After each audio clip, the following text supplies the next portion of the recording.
Our second recipient of the Citizenship Award is Annette Bergeron.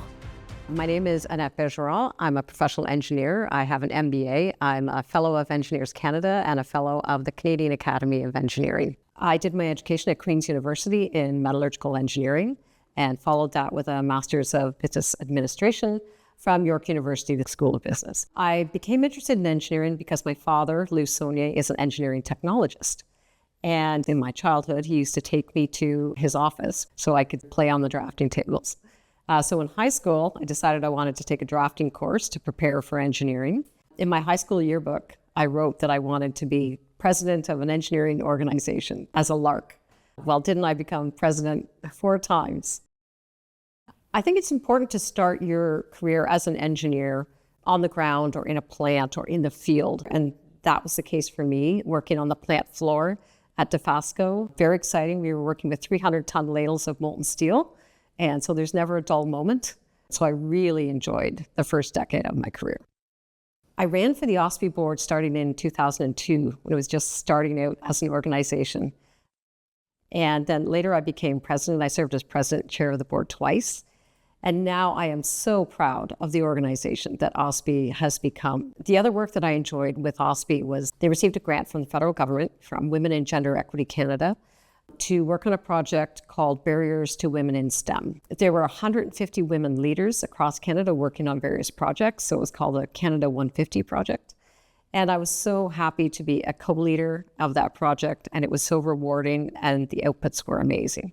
It was very interesting to go from serving as president of OPEA twice, which is the advocacy and members organization, to running for president of Professional Engineers Ontario, which is the regulatory body. It's a very different perspective, a very important perspective, and it really highlights the difference and the importance of having those 2 separate organizations, that the regulatory function is separate from the member services and advocacy.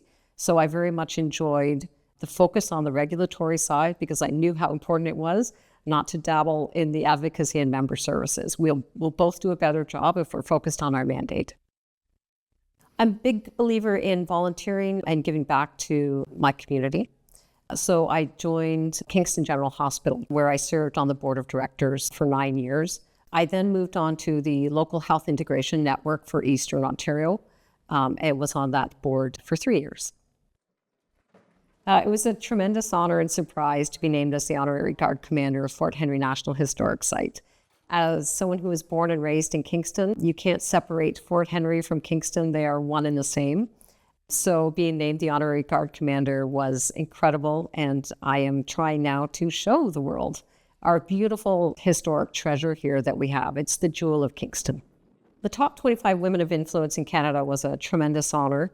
One of the changes that I've advocated for is diversity, and it's really demonstrating through my leadership or myself as a role model, why can't we have more women leaders in engineering? We're still trying to reach that 30% licensed engineers by 2030.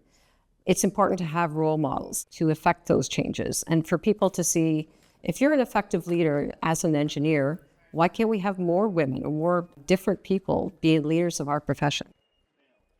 I have some wonderful accolades. Probably the most dear to me is the Governor General's Sovereign Medal for Volunteerism.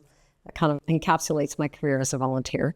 I recently received the Office of the Order of Honor from Professional Engineers Ontario, recognizing my work as an engineer on the regulatory side and my leadership. This Citizenship Award, I like the fact that it's not about what your employment is, but what the work you've done outside of your employment. What can I do to offer my services to our country, to our province, to improve our lot in life? And professional engineers, they have such a huge role in our society and our public safety and our public well-being. So to be able to lead them in Ontario was a true honor. In recognition of her commitment to diversity and inclusion within and beyond engineering, Annette Bergeron is a worthy recipient of the Citizenship Award.